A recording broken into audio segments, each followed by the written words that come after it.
Hello, Pathways of Hope. My name is Alvin Fabelia.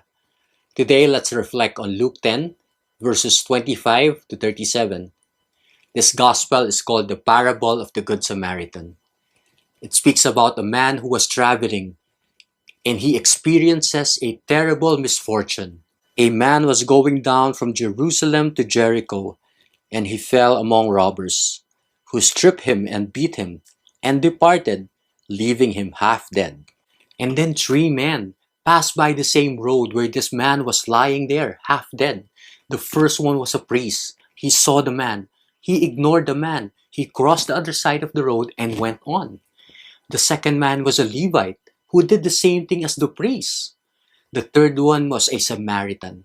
And Samaritans were considered outcasts by the Jews because they intermarried with pagans. They were considered unclean. Yet this Samaritan does something that the first two did not do. And he went to him, bound up his wounds, pouring oil and wine. Then he set him on his own beast and brought him to an inn and took care of him. The Samaritan takes care of the man, brings him to an inn, pays for all the expenses, and tells the innkeeper this: "Take care of him, and whatever more you spend, I will repay you when I come back." The Samaritan does all of this because in verse 33, it says that he had compassion. That's a nice story, right?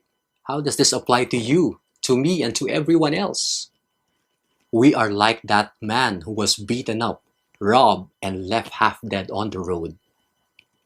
We are part of God's family. We are God's children. That means that we have royal blood flowing in our veins. Yet what happens when we commit sin? When we commit sin, sin robs us of that opportunity. It takes us away from being part of the royal family. Sin also kills us slowly, like the man who was there on the road, half dead. In Romans 6:23, it says that the wages of sin is death.